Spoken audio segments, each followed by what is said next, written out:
Yo, what up? Welcome to Free Refills podcast, where we come together as youth leaders to discuss the realities of leading in youth ministry. Our hope is that you leave refilled, refueled, and re-energized to carry on in ministry. I'm your host, Boss, coming to you from Indianapolis, Indiana, and I'm joined by several people today as we premiere season 3 of the pod. We'll get into the introductions in a bit, but first I want to share with you about what's happening for season 3. I'm really excited about season 3 because we're bringing a rotation of voices from around our team and around the country so that we can talk on many different topics.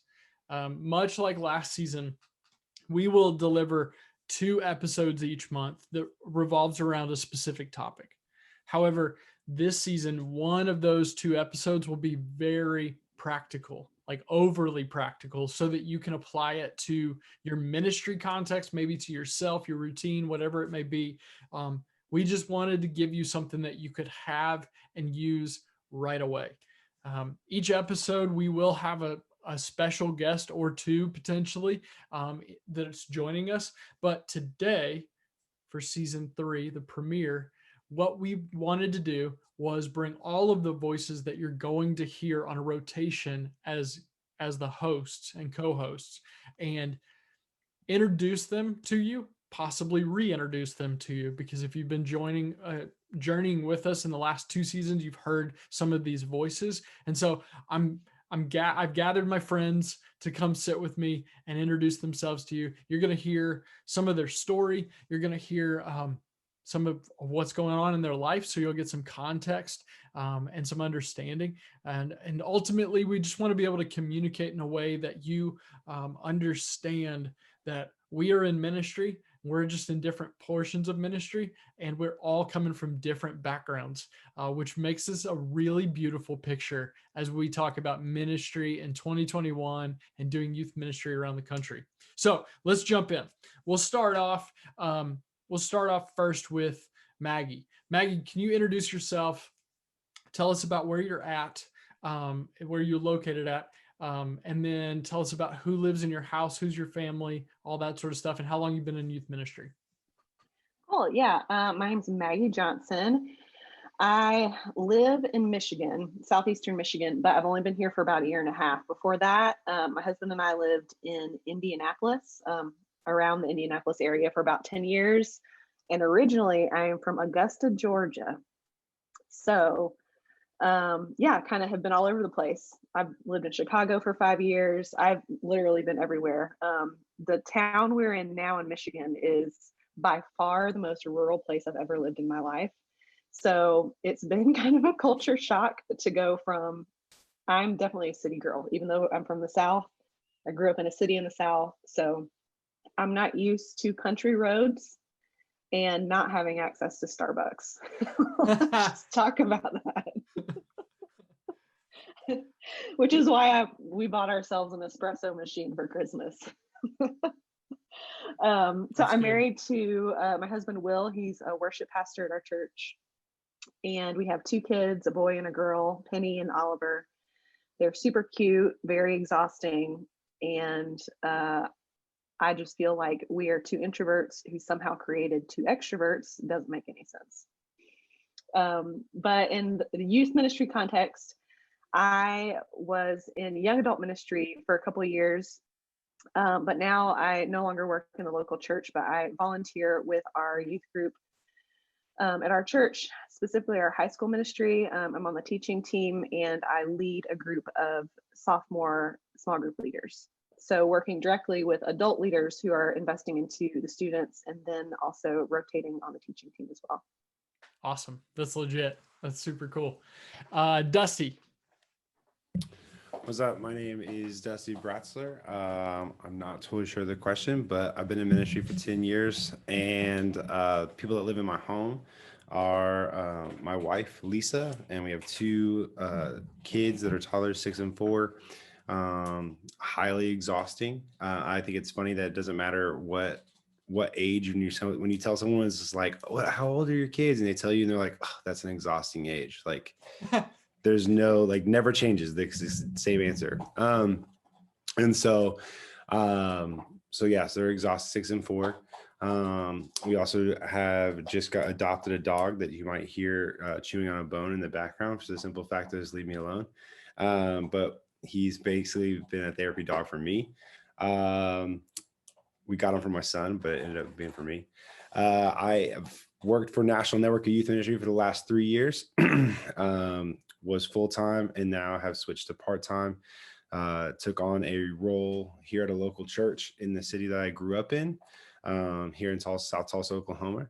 And I am a family pastor, so I oversee everything from the cradle to college. I also currently am basically running the ship because our pastor is on sabbatical for the next 6 weeks.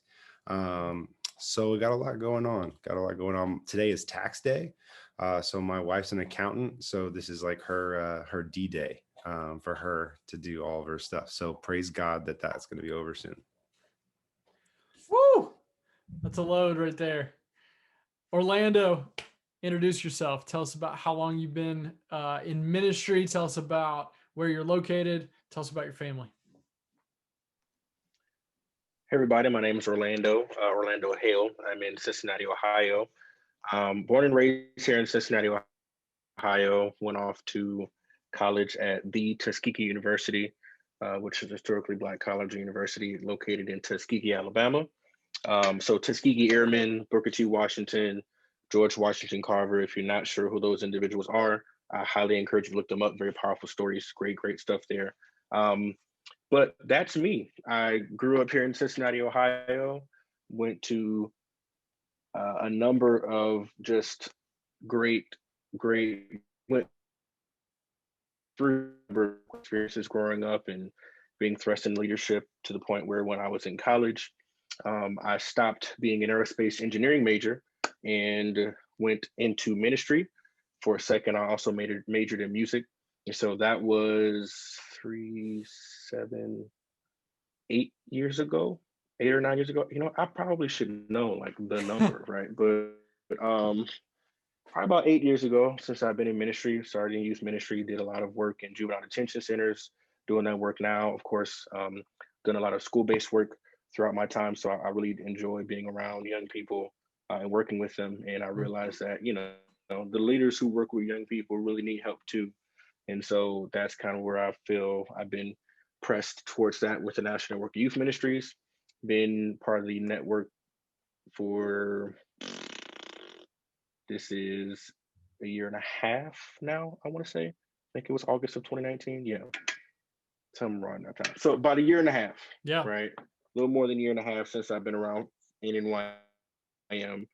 Really great, really enjoy it. I'm at a part-time basis right now. I also work part-time at the church that I grew up in Cincinnati. So really great opportunity to work for both teams and be a part of that. I'm transitioning to full-time when it comes to the National Network of Youth Ministries. So that's a big part of that.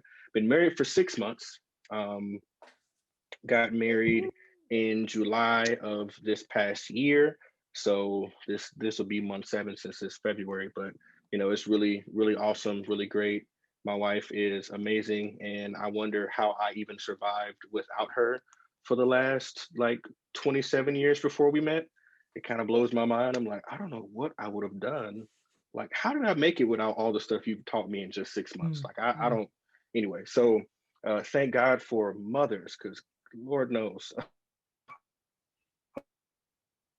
So it's great. We do also have a dog. His name is Barry Bartholomew White Hale, and he is 7. So I found him when I was in college. And actually, what's funny is I just realized that the time that I found him on the side of the road in college, a couple months later, is when I started ministry. So he'll be 8 this year. So I guess my ministry will also be 8 this year as well. So really great. He is, of course, until I have kids, the closest thing I have to a child right now. And he is definitely the light of both of our world and our home. And he is the source of all the bitter frustration and all the joy that we have. So that's me. Nice. That's awesome. It's cool to hear about you being married in a pandemic, and your whole marriage has been in the middle of a pandemic. So Pandemic City right here. That's it. That's That's exactly it. my life. Nick, introduce yourself, my man. Yeah. All right. I'm Nick. Nick DeMonte. I am in Reno, Nevada. Currently in Sparks, Nevada, which is basically the same thing. But I've been in Reno my entire life. I'm Nevadan through and through. Married a Californian, which is a low light of the fact that she's from California, but she's living in Nevada. So God's working on her to redeem that.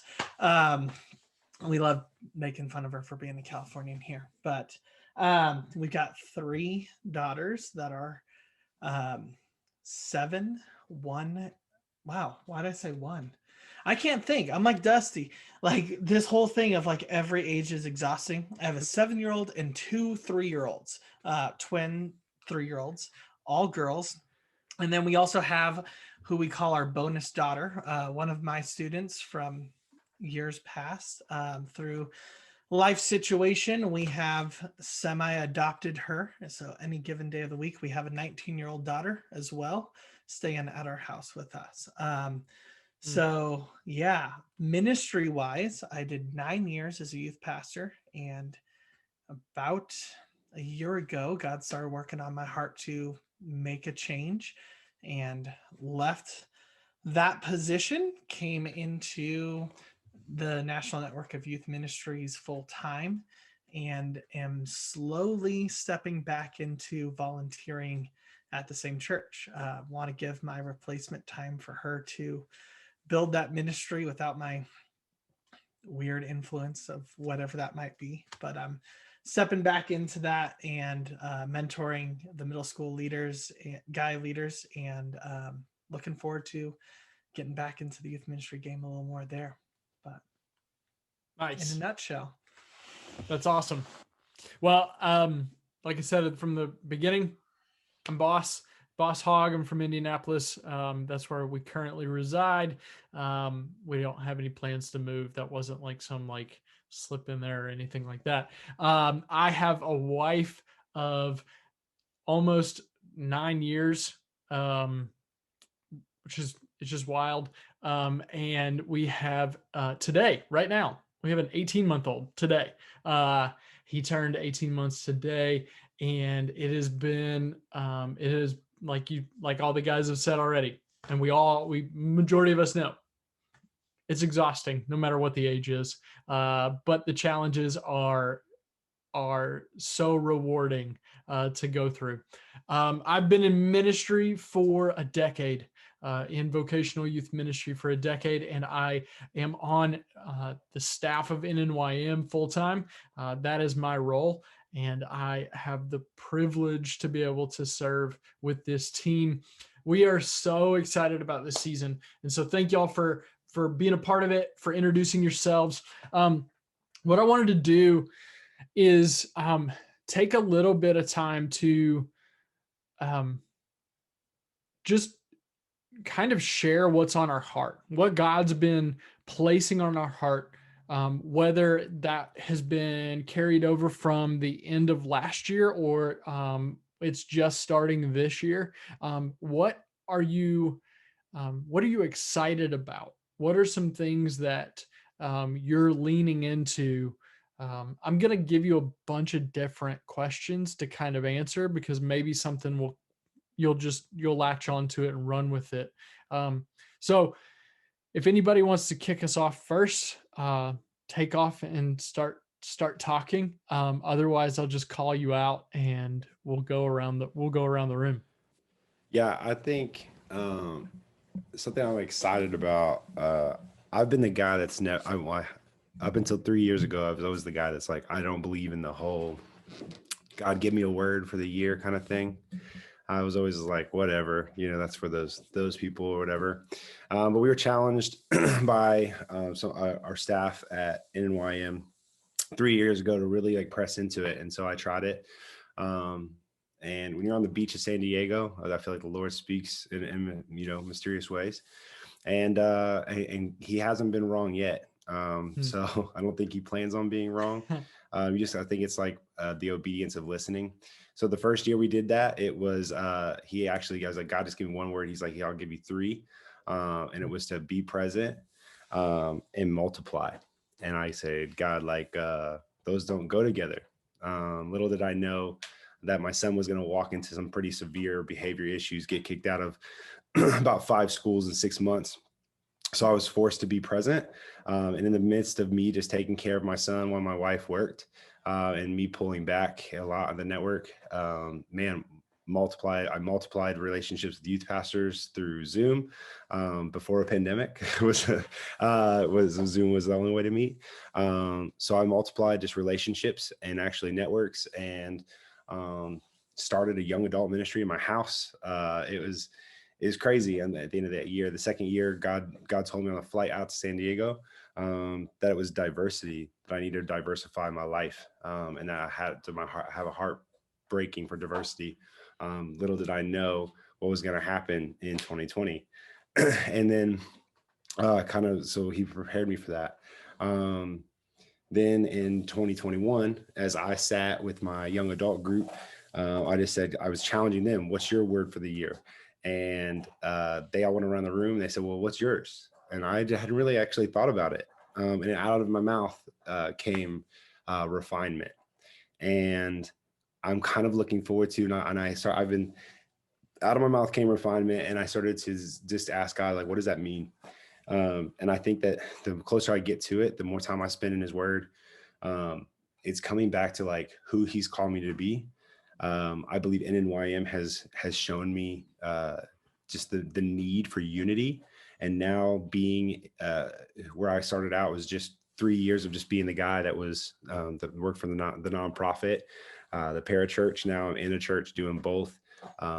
I have just seen God do radical, amazing things with relationships. And from that, students in the city just being reached in real ways. So many testimonies and stories. So just kind of keep leaning into God, like, okay, what are you refining me to be in my calling and what you've asked me to do for your kingdom while I have breath in my lungs? So that is a scary moment, because refinement is not going to be easy. It's going to be hard. Some things might die and some things might burn off. Some things I might have really wanted to keep. So we'll see what happens by the end of 2021. That's solid.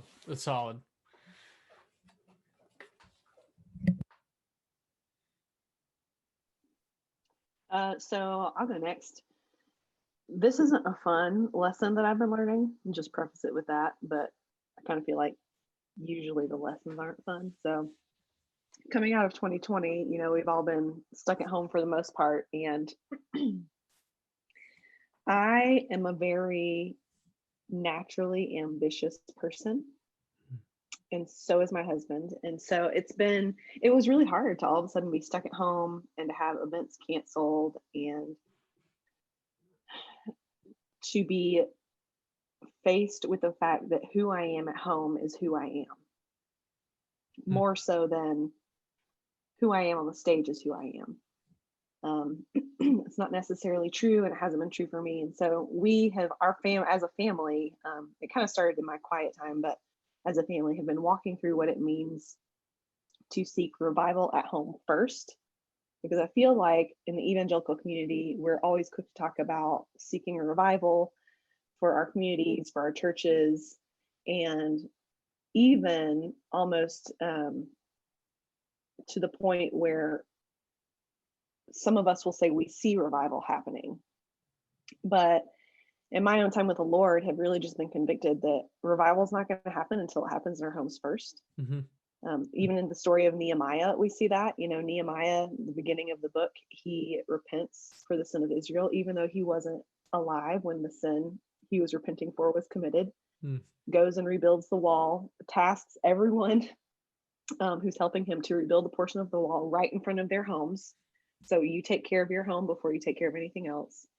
And then that rebuilding work took place over like 52 days, something crazy like that, and which resulted in this spiritual awakening for the nation of Israel. So not to get all preachy, but that for us has just been really powerful. And we've been trying to embrace the opportunity of being stuck at home and pursuing spiritual awakening for our own hearts, and doing the hard work at home before we go out and, do the ambitious thing.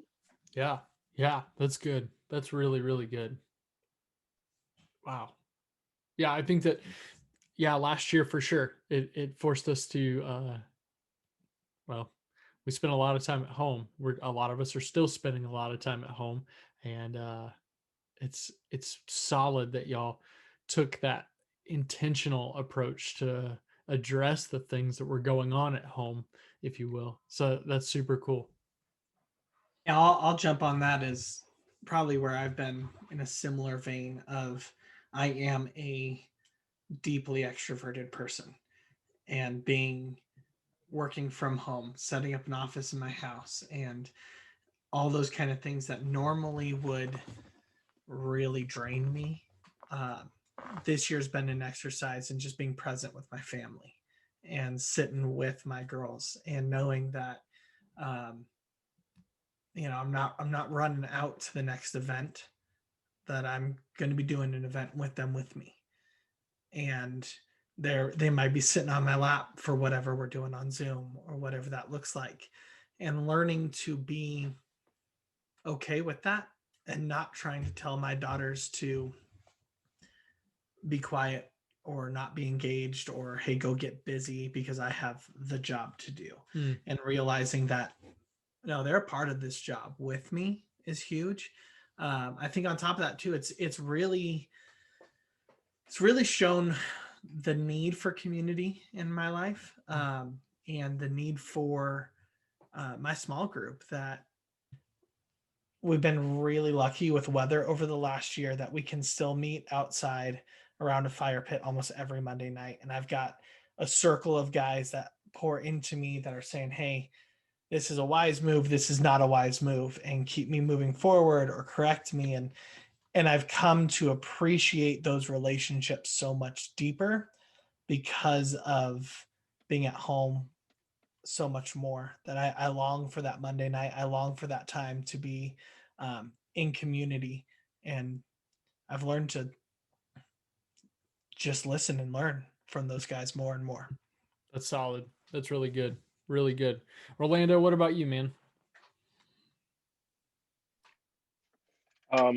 Yeah, these last couple of years is just guess one word would be timing, right? Like I don't understand what the timing that God has is for my life. I first met Stan Elder, who was the Greater Cincinnati area coordinator. Technically, he was the Ohio River Valley coordinator, and he just recently became the Great Lakes East, I believe it is, coordinator for National Network Youth Ministries. And so he was just like, before I move to that level, I kind of want someone to take over Cincinnati. He's been very successful here. He's got a ton of networks and some pretty big shoes to fill. But I say all that to say that when I first met, it was like right away, man, I would love that guy's job. Like I would love to do exactly what he would do. And I was just like, God, if there's ever a chance for me to do that, I'd love to. So my process was, let me stick around this guy for a little bit, right?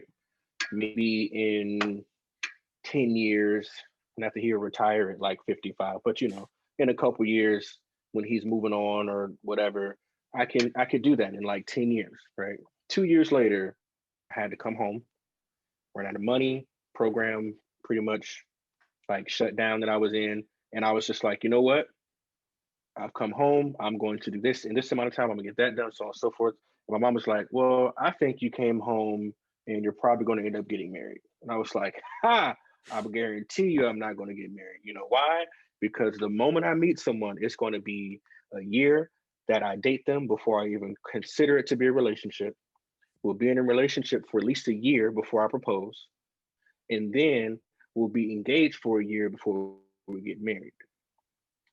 I met my wife on June 19th of 2019. We got engaged in November of 2019 and then married in July of 2020. So 13 months after having met my wife, we were married. Mm. So yeah, one can say that that timing didn't quite work out the way that I thought it would.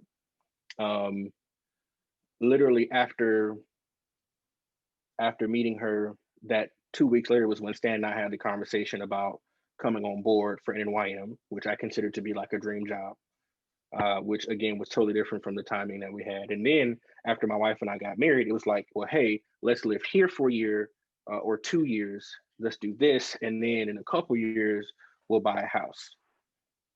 We're literally we're going to a showing today at 5. We have 2 more houses we're looking at tomorrow. And the reality is, we'll more than likely be in a house, if not this month, May at the very latest, right? Like if we decide to just be a little more patient and wait for that random property that's like perfect and we can just jump on it and be the first people to put a bid in the day it gets on the market like everyone else is doing right now, right? Like, so we're moving in ways that we never really thought we would. And so God has just been like, your timing means nothing to me. And every time you plan something, I laugh in your face and I show you something better and greater than what it is that you have. And so that's kind of been just my thing of just like letting go of my own standards, not looking at what I'm capable of doing, right? And accepting that, because I think what's in my hands means that I do have to wait 2-3 years to get to this place and to do that and to have this and these things and whatever, what have you. And not that it's a microwave mentality that says, okay, God, I can have it all now. But I love when Maggie talked about Nehemiah, which is literally like my life story, is helping rebuild walls and going into places and establishing systems so that things can be put back in order, right? Because I believe God set a divine order for how he wants things to go, and that after sin was introduced to the world, that everything that we're doing is really to reestablish what was in the garden, right? It may be new to us, but it's definitely not new to God. And we're trying to get back to where we started ultimately. And so in rebuilding the wall, you're trying to, get back to how things were and how things should be. And so I realized that for me, it's letting go, so that in letting God lead, you can rebuild an entire wall in an insanely quick amount of time, but not because I want things now, because my desire is for now, but because that's God's desire. And so in letting that go, he's just like, no, your time is now. Now is the time for this. Now is the time for that.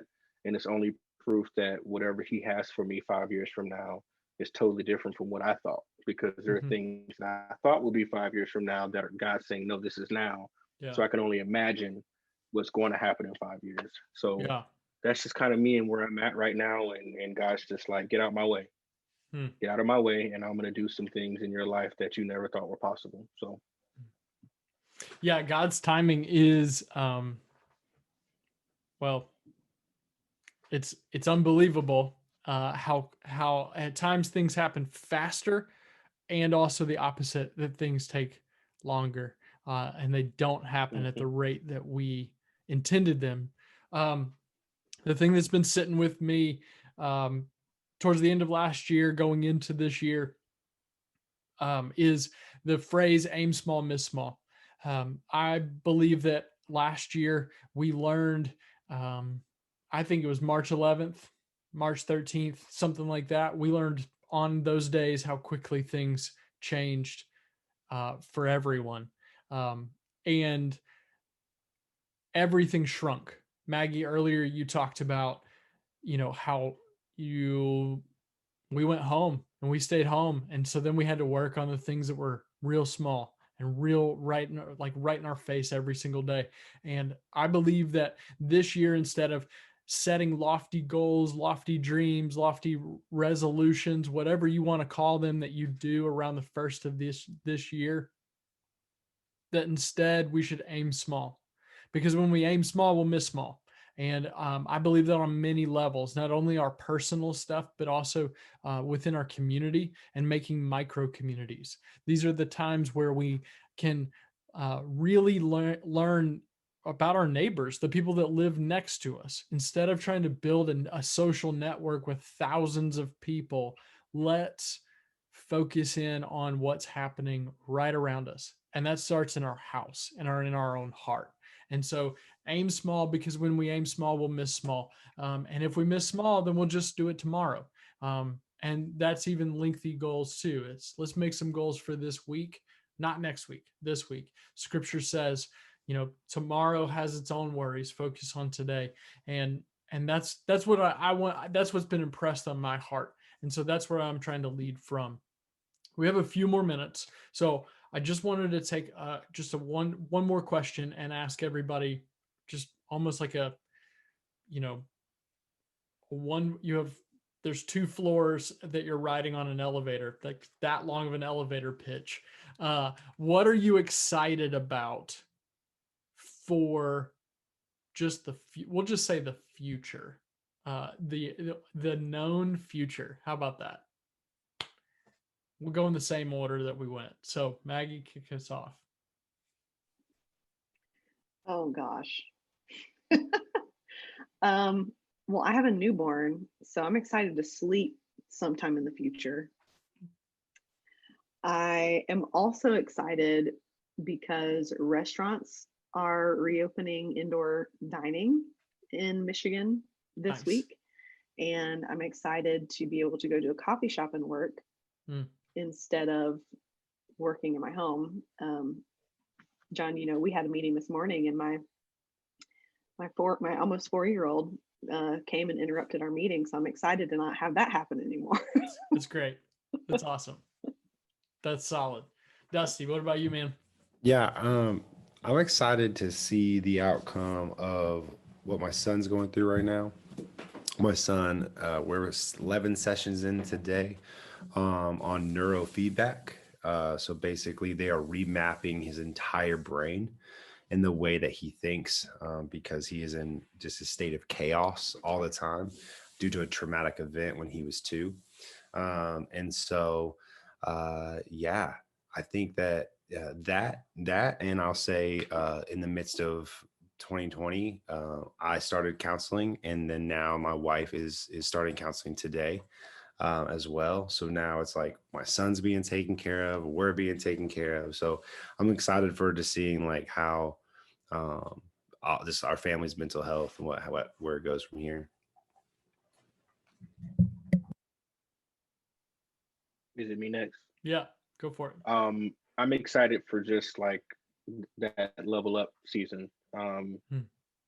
And the humility that comes with it. Just like graduating from high school where you were the big person on campus to now you're in college and you're literally like beneath being a nobody as a freshman in college. Right. But then all of a sudden you're a senior and you got your crew and you got your people and you got, and then you graduate and now you're just an intern, right? Somewhere, but then you kind of move up. And so I'm very excited about that transitional part of being humbled moving forward, and being a nobody, because I know what's after that is going to be amazing. So that's a good word. Nick?